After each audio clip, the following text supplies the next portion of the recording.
Hi, I'm Miss Marilyn, and today we're going to make some autumn bird feeders. Supplies we'll need for this craft include birdseed flour, 2.25-ounce packets of unflavored gelatin, corn syrup, cooking spray, a measuring cup, skewers, some cookie cutters, ribbon of any color, parchment paper, a mixing bowl, spoon, and paper towels. This is going to be a messy one. Okay, the first thing we'll do is mix our dry ingredients. We have 4 cups of birdseed and 3/4 cup of flour.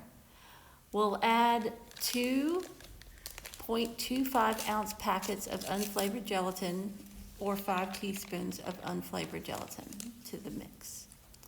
So we'll get our spoon, our tablespoon, and we will mix these dry ingredients.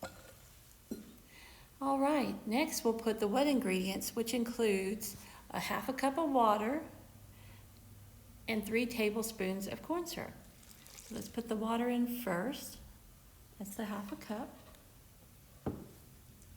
I'm just going to measure out my corn syrup with the tablespoon, but you could always use a measuring cup for your 3 tablespoons. All right, there we go.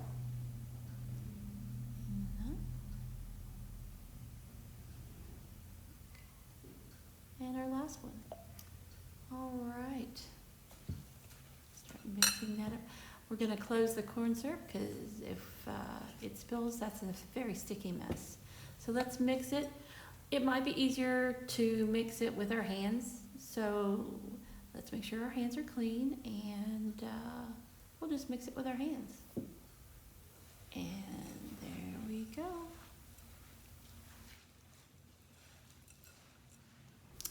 Okay, our mix is ready to be put in our cookie cutters. As you can see, I have 4 different types here. You can use whatever cookie cutters you'd like. I did put them on parchment paper, just cut a piece out, put it on the parchment paper. Make sure you spray some cooking spray on your cookie cutter like I have, you can see on that. It makes it easier to take the birdseed mix out once it's dry and ready to go. If you don't, it can break apart. It can be difficult to get out. Now we'll just spoon our mix into the cutter. You're going to want to put as much as you can in there. Just pack it in. So just put it in, press it down, put more in on top. Just keep pressing it down. Just pack it in as much as possible. You may lose some of the mix as you're pressing down, but that's going to be expected.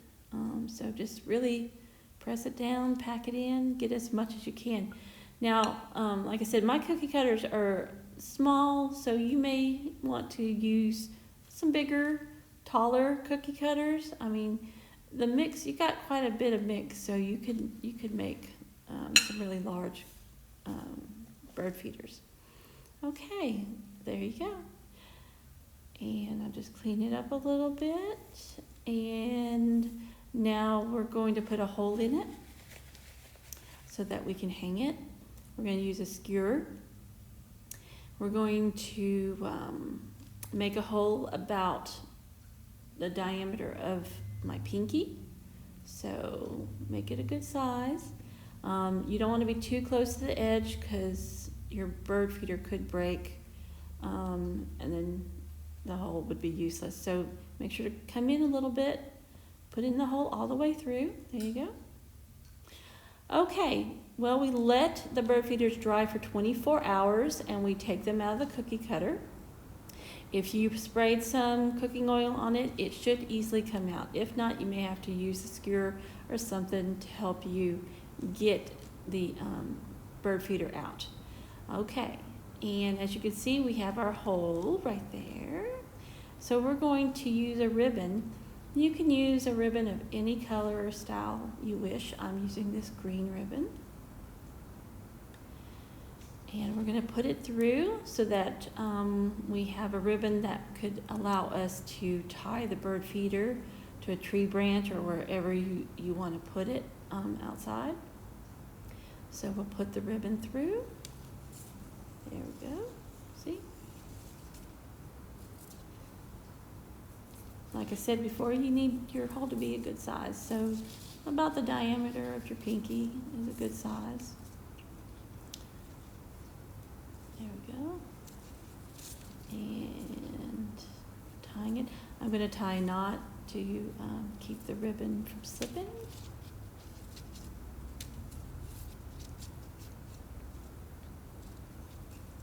There you go. Okay, and there we have an autumn bird feeder for the cold months, non-toxic. Thank you for joining me in this craft.